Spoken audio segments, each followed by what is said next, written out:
Salutations everybody, it is Matty here today, sitting down for my review of Stranger of Paradise Final Fantasy Origin. I played this on the PS5. A big thank you to Square Enix for providing a review code for this video. Now, ladies and gentlemen, I've sank almost 30 hours into this game and I got a lot of thoughts on it, so let's just dive straight into it. This title comes from the minds behind Nioh, the best Souls-like competitor on the market, with Nioh 2 being hands down one of my top 3 games in that genre. This game also completes the trifecta of Souls-like games in the first part of 2022 after Sifu and Elden Ring. This is a much more accessible entry in that genre in the name of Stranger of Paradise Final Fantasy Origin. It's a game firmly rooted in putting the action, loot, and cooperative elements first and the difficulty second. That may sound like music to your ears, and it does for me as well. Final Fantasy spin-offs have always been fun, with the likes of Dirge of Cerberus and the Dissidia fighting games being some cult classics, so the potential is certainly here to have something great. Stranger of Paradise is also a game that, on paper, reads like a Final Fantasy I remake, so it has a lot to balance too. Unfortunately, the scales did not tip in the favor of Team Ninja. Due to the title spreading itself too thin, the game develops an identity crisis rather quickly. Those who dive in for the first 10 hours will likely see this as a charming yet flawed title. That's okay, but the deeper you go and the more layers you peel back, the more its charm dissolves into what I would call dread. It's a game that welcomes you in with difficulty options, yet none are properly balanced in the late game, which leads to a roller coaster-like challenge, especially as someone who played on just the normal difficulty for this game. It's one that wants to occasionally surprise you and crush you with tough enemies. That's fine, yet it doesn't care enough to establish the attack patterns required to make the challenge actually enjoyable, and instead, an absolute miserable time. Perhaps worst of all, for those of you who are like me and really put Nioh 2 on a pedestal, this game feels like a step down from the very experienced team working in this genre. The level design perhaps being the worst downgrade of them all, as I frequently got lost, and the absence of objective markers led to a lot of co-op WTF moments as a trio of us collectively stood there trying to figure out how to make an elevator work, only to realize we had to reload the level entirely. So yeah, there are bugs too. Despite me pouring on all the complaints nice and early here to sort of prime you before we get into the story, I walked away from this game feeling a lot like I did about Marvel Ultimate Alliance 3, that wow, this game is an absolute mess. But there's an undeniable fun factor here. There's something here that works really well, and that's entirely thanks to this game's job system, which just kicks ass. I don't want to get too far ahead of myself though. I want to keep this thing in order, so let's just get this thing started with the story. And yes, the story is very important to talk about here. You play as Jack, and as you've likely already heard, this dude wants to kill Chaos. It made its way around Twitter. I'm sure you've already heard about this. Often this game feels like a B-tier story that doesn't want to take itself too seriously. That's fine, honestly. I liked Outriders a lot because it did the same thing, but just how much does it lack seriousness? You know, just seeing is believing, right? My mission is to kill Chaos. That's all I know. When are we gonna fight Chaos? All this monster hunting is a pain in the ass. All I care about is seeing Chaos dead. Bullshit.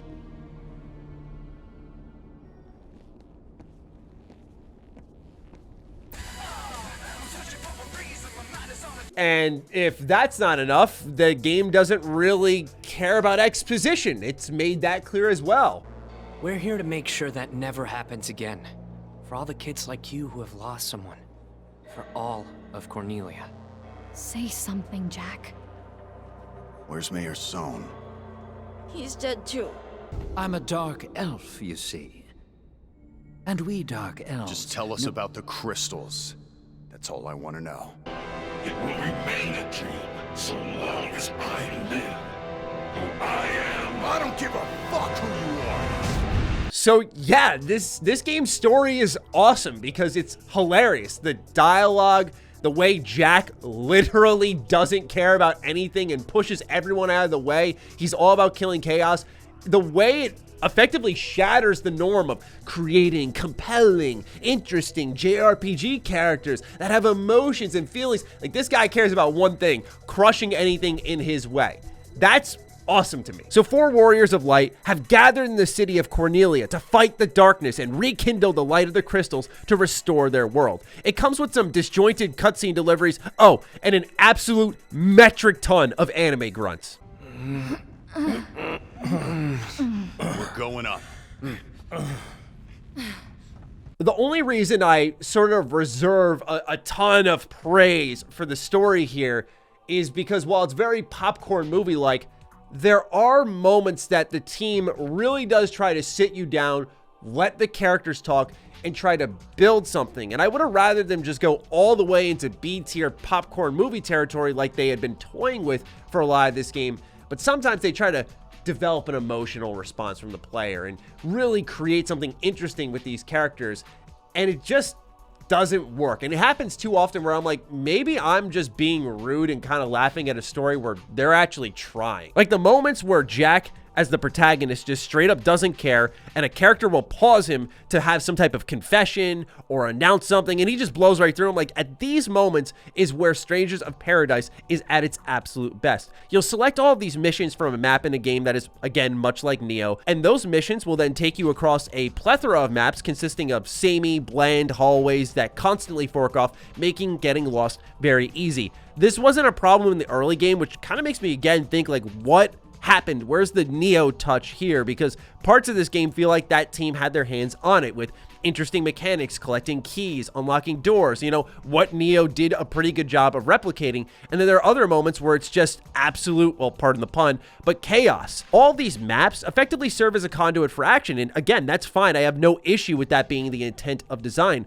But many of these hallways are extremely narrow, with enemies occasionally having high damage, sweeping attacks that cover the room, cover the hallway, and it makes any form of defense, which the game does provide you mechanics to defend yourself with, near impossible, resulting in a lot of frustrating team deaths. There are also side missions in this game, which effectively serve as the main missions in reverse, with even more environmental restrictions. So sometimes there'll be a couple walls. There's no jump button in this game, so like honestly, good luck getting to where you want to go. It demands you to find the perfect route, and oftentimes that route is quite confusing. This, again, wouldn't be a big deal, but there's no objective markers, there's no map, there's no guidance whatsoever.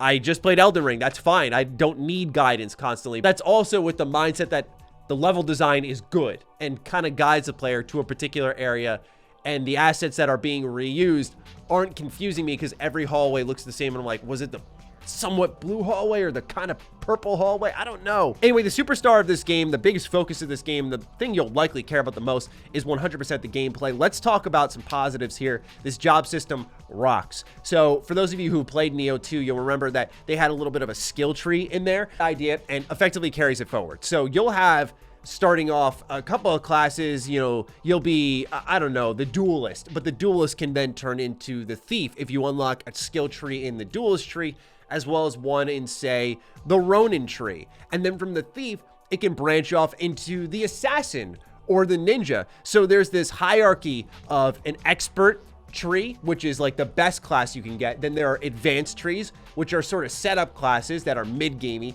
And then there are basic classes, which in many ways are still very good. They all have a defined task and defined abilities and defined combos that make each of them feel different. So throughout the whole game, you're just going to be swapping jobs, swapping equipment. You're never going to be rigid with one playstyle. And that constant fluidity is the game's greatest strength. While you're going through these awful dungeons at times, not all of them are bad, but because of the constant shaping of your combos and what you're wearing and what weapon you're using, it really makes the game fun. There's, again, this undeniable fun factor when things are clicking. It's this charming, flawed title, which I think there's absolutely a place for. It's just not consistently that enough, which is frustrating. So in these jobs, you can get combo abilities. This is another cool aspect because much like every Final Fantasy game, you have an MP bar, and as you do combos like R1, R1, R2, you'll use a combo that will spend an MP bar. So it's like casting spells, which you can do in this game, but with a actual action combat system. So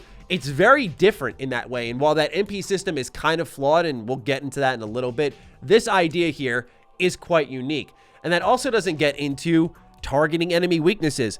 What I really like about this game is it keeps the weakness structure of a typical Final Fantasy JRPG while making it action focused. So if you're fighting a water enemy, using lightning on them, whether it be attached to your weapons or a spell you're using, will do more damage and target their break gauge. And when you lower that break gauge all the way, you'll be able to just execute them, which again, awesome feeling, because then you'll restore some of that MP and you will build up the bars even further beyond the starting 2 you get at the beginning of every mission.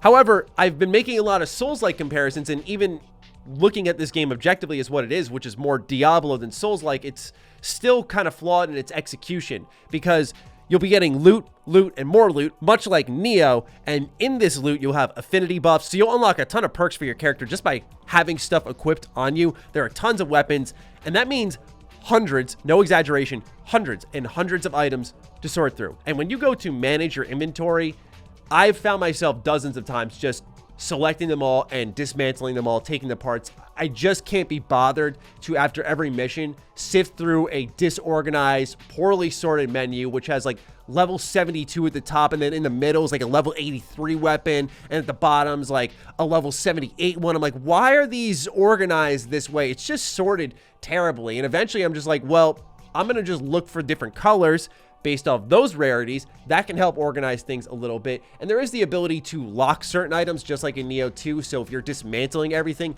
you can still keep some in your inventory. You can also equip presets. So for example, if you really like a setup, you can lock all those items, put it on a preset, keep it in your inventory. It'll never be dismantled. And that's where the systems work well, but it's messy going in there, and there's a lot of data to take in. All this can be played in full co-op, which unlocks immediately. All the cooperators will progress together, which is awesome to see. Everyone will get trophies and achievements, no matter who's the host or who's the joining player. And also, you can join mid-session if there is a disconnect, for example. So this is really great, because I had many disconnects during my sessions here. I'm going to give this game the benefit of the doubt that maybe it's because it's very early in its life, but that allowed me to rejoin. Again, you can play this game solo. You will be able to customize your party members and give them different jobs and abilities that are unlocked as mission rewards. But what's weird is you could be revived in cooperative play, but you can't be revived in solo play. So if you go down in solo play, again, the difficulty balancing is really weird in this game. We'll talk about it in a moment, but overall, you can play this in solo. Although it's encouraged to play in co-op because of anima shards, where this is a currency you can effectively get by joining someone else's game. You'll collect them and you can spend them to effectively farm XP for all of your skill trees, which allows you to progress much quicker in the game. So I mentioned difficulty options. This is the thing that I think the game's really hanging its hat on is, hey, you can't handle Elden Ring, you can't handle Sifu, come here, come play the action-focused game. So yes, you can play on an easy mode, you can play on a hard mode, you can play on normal. I played on normal. The action difficulty is what it's called, which is like the standard one. And I gotta say, this game is a roller coaster. In the early goings, I'm like, okay, nice humble challenge, very action focused. If you're playing 3-player co-op, this is pretty easy. If you're playing by yourself, it's a nice challenge. But then suddenly late game, they just throw it out the window with the kitchen sink, and it's like, what happened? There are enemies like the Tonberries, which gave me flashbacks to the endgame dungeons of Final Fantasy 15, where you just get one shot out of nowhere. I'm like, okay, that's kind of part of the personality of Final Fantasy. But then, suddenly, everyone in the game is knocking down your break gauge, so your character's constantly staggered. They're one-hitting you, they're team-wiping you, and I can't emphasize to you enough, in any RPG, there's no worse feeling imaginable than being deep in a game, doing every bit of content, which I did, having the best gear available, having maxed out job classes, and having 3 people in your game who are competent at video games, and still getting one-shot team wiped by actual BS mechanics. It's just not fun at that point, and it highlights there is a design issue here, 100%. The way the math works in this game, by the end game, something goes seriously wrong, and everything starts to fall apart, and it goes from, this is all right, to this is just not fun anymore. And what sucks about this is because you have this MP system that I mentioned earlier, where basic attacks build up the MP, doing executions build up the MP. It's like, okay, awesome, we got a unique mechanic here that fuels all these combos, and some of these combos will cost 2 bars, 1 bar. When you die, you lose your bars. So when you lose your bars, you either farm again or really wait out opponents that are super spongy late game and just hope to God you don't get hit, because again, their attack patterns are unpredictable, they're constant, they're chaotic, they swarm you. It's an identity crisis. The game wanted to be Souls-like and challenge you, which this team has done before, but it also wants to be accessible, action-focused, and at times it's better in solo, at times it's better in co-op. It's trying to balance all these things at once, and I just don't think it could do it all, which speaks to why FromSoft doesn't have a difficulty option. Not to get all preachy here, but it's why they make one game with one difficulty, because you balance just that experience. Not how is it on hard, how is it on easy, how is it on medium, how is it in co-op, how is it in solo. There's so much play testing for a decently long game here that it has to go under. So yeah, the difficulty overall started to break me down here. I didn't find myself enjoying it as I went on more and more and more. And it's weird because as you get deeper in the game, some of the stuff you unlock, like you can do a primary Lotus as like the assassin class or the duelist class. Like, that is awesome. There's such good stuff in this game. It's why I'm frustrated about it, because the balancing just goes haywire out of nowhere. And even if you fix that, stuff like the dungeon design is terrible and confusing. You spend way too long in these dungeons than you really should be. So there's problems all over the place. But that doesn't mean, again, that the fun factor goes away. And that doesn't mean that people can't look past it. But you just got to go in really expecting some problems here. With that, let's move from gameplay to sound, because this is a Final Fantasy game. We got to talk about the soundtrack more importantly, I'd say, than the voice acting, because this soundtrack is awesome. I mean, it goes from relaxing, cozy tunes to JRPG-like bops where it's like, oh, we're fighting now. And then there's dubstep out of nowhere. And I'm like, okay, this is like a very up and down, but it doesn't really have a style. And that kind of defines the whole game, right? As you've noticed, the gameplay is chaotic. The story is literally chaotic. The soundtrack is chaotic. This game has a lot of chaotic energy. It's honestly kind of fitting, and I like that. But at the same time, it's at the suffering of the player often, and we don't need to experience that chaos. But all in all, that's a very poetic way of saying I dig the soundtrack. As for the voice acting, it's one of those things, again, very popcorn movie, so bad it's good. I don't think any of the voice performances are terrible, but they're clearly not trying to evoke strong emotions out of the player, while the writing is. So it feels like the talent got it, but maybe the writers either did get it and wrote something really corny, or they didn't get it and it was like baby's first RPG. I don't know what the talent's like in Team Ninja on a specific level like that.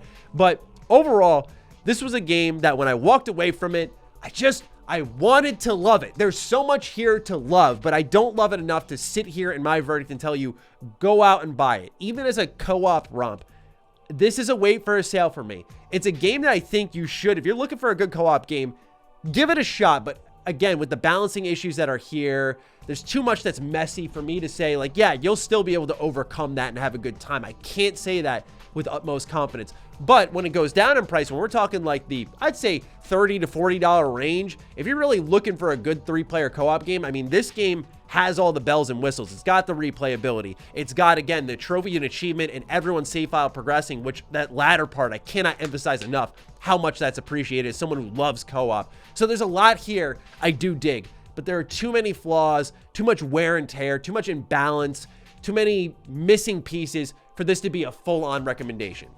So that's my review of Stranger of Paradise Final Fantasy Origin. This weird Final Fantasy 1 kind of remake with some cool elements here that I think longtime fans will appreciate. But just overall on the gameplay front, it is messy. It is a complete mess. So with that, I look forward to seeing the thoughts in the comments down below. I'm sure it'll be a great time.